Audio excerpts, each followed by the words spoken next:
초등학교, 아니 국민학교 시절 나는 오락실 죽돌이였다.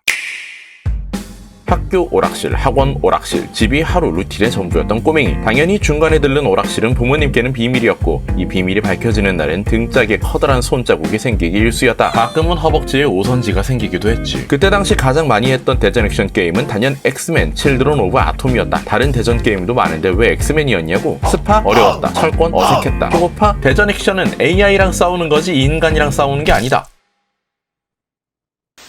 아무튼 나름 AFKN과 비디오를 통해 엑스맨 캐릭터들을 잘 안다고 생각했다. 하지만 게임 속에 완전 처음 보는 캐릭터가 있었고 첫눈에 내 눈길을 사로잡았다. 파란 레오타드를 입고 얼굴에서 분홍색 장풍을 날리는 모습, 심지어 이뻤다. 영어를 못 읽을 때라 이름은 나중에 알았다. 사일록. 주캐로 해보고 싶은 마음은 굴뚝 같았지만 콤보는커녕 스톰의 장풍 짤짤이만 날리고 있는 내 처지에 사일록은 과분했다. 억지로 외면할 수밖에 없었다. 용돈도 없는 어린 꼬맹이에게 100원은 포기하기 아까운 돈이었다. 그때의 외면에 대해 사과하는 마음을 담아 사일록의 피규어를 샀다. 뜬금없이 이야기가 왜 이렇게 되냐고? 그래도 되니까. 이 채널에선 그래도 되니까.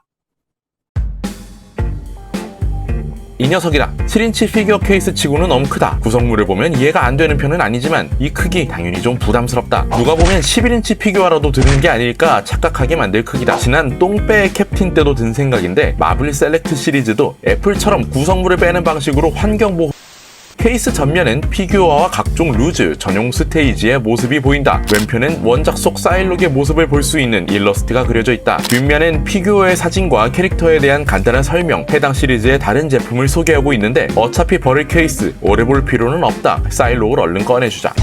메인은 나중에 보고 구성품부터 살펴본다. 손 파츠와 얼굴, 일본도의 간단한 구성. 그런데 손의 종류가 좀 많다. 주먹부터 보자기까지 단계별로 한 쌍씩 4쌍이 들어있다. 이렇게 많이 줄 필요는 없는데 벌써부터 보관이 걱정된다. 두 번째 단계에 해당하는 손은 일본도를 장착할 수 있다. 사이블레이드가 활성화된 주먹도 있다. 사이 부분이 너무 울퉁불퉁한 것이 K49의 폭주한 팔이 생각나는데 이대로 부풀다가 노란 고름 사방에 뿌리면서 팍 하고 터질 것 같다. 일본도는 뭐 일본도다. 특별할 거 없으니 등 뒤에 메고 있는 칼집에 넣어버리자. 어차피 중요한 건 사이블레이드니까. 눈 주변에 나비 모양의 사이블라스트가 활성화된 채 환한 표정의 얼굴도 들어있다. 얼굴로 장풍을 날리던 게임 속 사일록이 생각나 괜히 동심으로 돌아가는 느낌이랄까. 어쨌든 캡틴 아메리카보다 훨씬 혜자스러운 느낌의 구성이 아닐 수 없다. 다이아몬드 셀렉트 하면 빼놓을 수 없는 전용 스테이지도 볼 수 있다. 로켓인가? 했는데 데인저룸이란다. 배경에 이상 관심은 없다.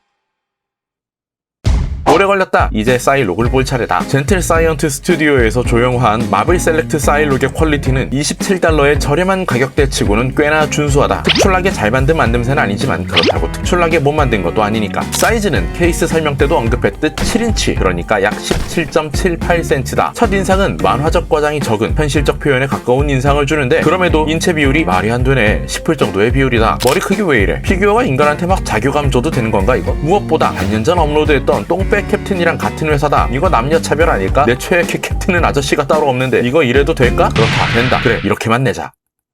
머릿결 표현은 꽤나 괜찮은 편. 이번엔 뽑기 운도 좀 괜찮았는지 얼굴엔 눈에 거슬리는 잡티도 없는 듯하다. 얼굴은 미국 코믹스의 특징이 그대로 드러난다. 덕분에 인상이 좀 세 보이지만 나는 좋다. 수트는 전체적으로 메탈릭 블루 계열로 도색됐는데 파란색이 생기 있는 피부 색상을 표현하는데 상극인 걸 감안한다면 양산형 치고는 깔끔하게 도색하려 노력한 것에 대해 박수를 보낸다. 관절 움직임도 좋다. 가슴과 배로 나뉘어 자연스레 움직이는 몸통에 팔과 다리는 더블 조인트라 가동 범위도 넓다. 하반신 조형은 맥팔레인 토이즈란 넘사 덕후들이 기준을 인셉션 했다가 자레스로 크게 한 방 먹이긴 했지만 아무튼 허벅지를 가로로 나눠 놓는 만행을 저지르진 않았으니까 단점을 읊어볼까. 일단 허벅지 밴드 부분에 깔끔하게 정리되지 못한 플라스틱 덩어리가 보이고 사출선이 보인다. 쇄골 부분은 수트의 페인팅이 살짝 번져서 시체 같은 느낌도 준다. 원래 피부색에서 파란색 농도가 짙어질수록 피부색이 시체 같은 느낌에 가까워지니까 바로 옆에 제대로 된 색상의 팔 파츠가 붙어있다 보니 자연스러운 느낌이 없다. 저렴한 제품들이 가지는 공통점이라 할 수 있으니 받아들이고 넘어가야지. 마블 레전드에서 발매된 사일록 피규어와 비교할 수 있었으면 더 좋았겠지만 단호히 포기했다. 아무튼 아쉬운 부분들이야 저가 피규어를 구매할 때마다 항상 있어왔지만 사일록은 그래도 좀 용인할 수 있는 수준의 아쉬움이 아닌가 싶다. 배트걸만큼은 아니지만 이쁘기도 하고. 어쨌든 오늘은 마블 셀렉트사의 사일록 피규어를 리뷰해보았다.